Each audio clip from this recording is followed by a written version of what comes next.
Assalamualaikum warahmatullahi wabarakatuh.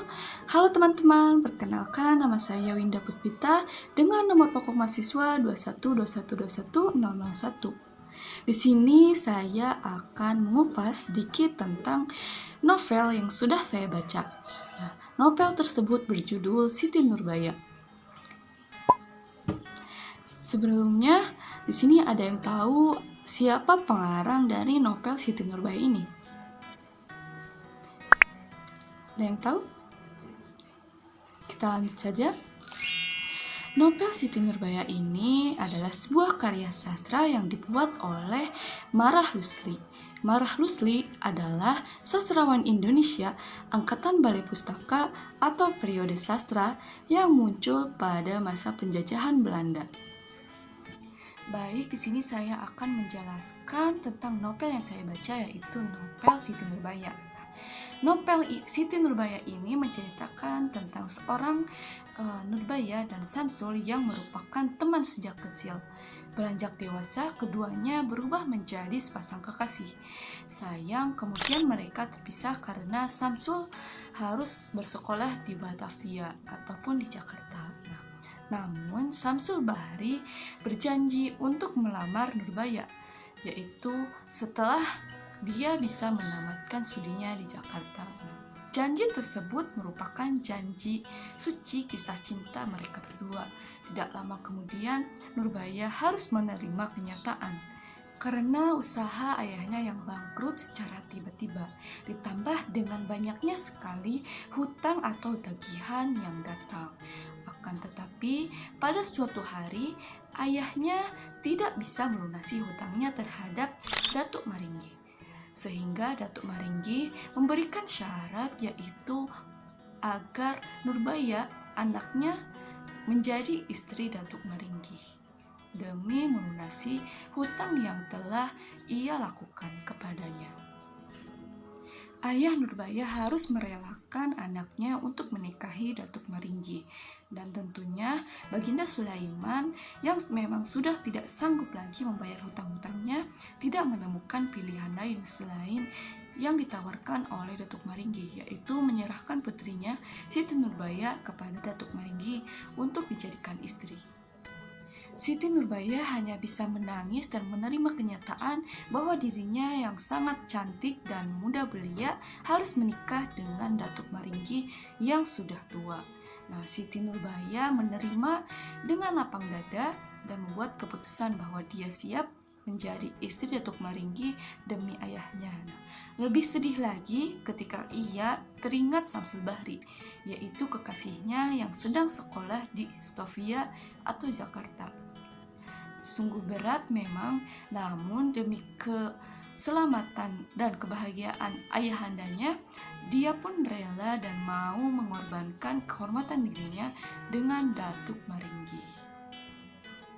Samsul Bahri yang berada di Jakarta mengetahui peristiwa yang terjadi di desanya, terlebih lagi karena Siti Nurbaya mengirimkan beberapa surat dan menceritakan tentang nasib yang dialami keluarganya. Mendengar hal ini, dia pun sangat terpukul oleh kenyataan itu. Pada suatu hari ketika Samsul Bahri sedang liburan dan pulang ke Padang, ia akhirnya dapat bertemu dengan Siti Nurbaya. Akan tetapi, Siti Nurbaya tersebut telah resmi menjadi istri Datuk Maringgi. Pertemuan itu tetapi diketahui oleh Datuk Maringgi, sehingga terjadi keributan. Datuk Maringgi pun sangat marah melihat mereka berdua yang sedang duduk bersanda gurau, sehingga Datuk Maringgi berusaha menganiaya Siti Nurbaya. Samsul Bahri tentunya tidak mau membiarkan kekasihnya dianiaya, maka Datuk Maringgi dia pukul hingga terjatuh ke tanah. Siti Nurbaya melihat tersebut pun selalu berteriak-teriak secara keras. Karena takut dan kaget melihat kejadian tersebut, teriakan Siti Nurbaya terdengar oleh ayahnya yang tengah berbaring sakit karena derita beruntun yang menimpanya. Ayah Siti Nurbaya mendengar teriakan anak yang sangat dicintainya itu. Dan Baginda Sulaiman berusaha bangkit tetapi akhirnya jatuh tersungkur dan menghembuskan nafas terakhirnya. Samsul Bahri akhirnya mengetahui bahwa kekasihnya itu telah diakal-akali oleh orang tua bangka bernama Datuk Maringgi. Dia pun bertekad untuk merebut kembali kekasihnya serta membalas dendam keluarga Nurbaya yang malang. Untuk selanjutnya, saya di sini akan mengulas sedikit tentang novel Siti Nurbaya yang sudah saya baca tadi. Salah satu sastrawan yang membuat periodisasi sastra yaitu Rahmat Djoko Pradopo. Angkatan pertama sastra dalam klasifikasinya adalah periode angkatan Balai Pustaka, yaitu pada tahun 1920. Nah, yang pertama adalah menggunakan bahasa Indonesia yang masih terpengaruh bahasa Melayu. Yang kedua, bersifat didaktis. Bersifat ini berpengaruh sekali pada penceritaan dan struktur penceritaannya. Semuanya ditunjukkan kepada pembaca untuk memberikan nasihat. Yang ketiga ada bercorak romantis atau melarikan diri biasanya dari masalah-masalah kehidupan sehari-hari yang menekan.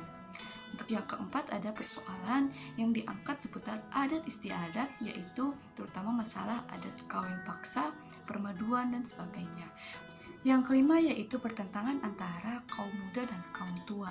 Kaum tua mempertahankan adat lama, sedangkan kaum muda menghendaki kemajuan menurut paham kehidupan modern. Yang keenam ada kehidupan dipengaruhi dengan tradisi daerah atau lokal yang begitu sangat kental. Yang ketujuh adalah latar cerita, biasanya ditempatkan pada latar daerah, pedesaan, kehidupan daerah. Nah, misalnya novel Siti Nurbaya ini yaitu memiliki latar belakang di daerah Padang. Yang kedelapan yaitu cerita bermain pada zaman sekarang, bukan di tempat pada zaman entah berantah. Yang sembilan ada cita-cita kebangsaan belum dipermasalahkan, masalah masih bersifat kedaerahan. Novel Siti Nurbaya ini merupakan novel yang sangat menarik untuk dibaca oleh kaum muda. Karena apa? Tentunya dalam karyanya berjudul Siti Nurbaya ini, Marah Rusli ingin merombak adat yang berlaku pada masa itu dan dianggap sebagai pelanggaran terhadap hak-hak asasi manusia. Perilaku utamanya pada roman ini adalah Siti Nurbaya, Samsul Bahri, Datuk Maringgi.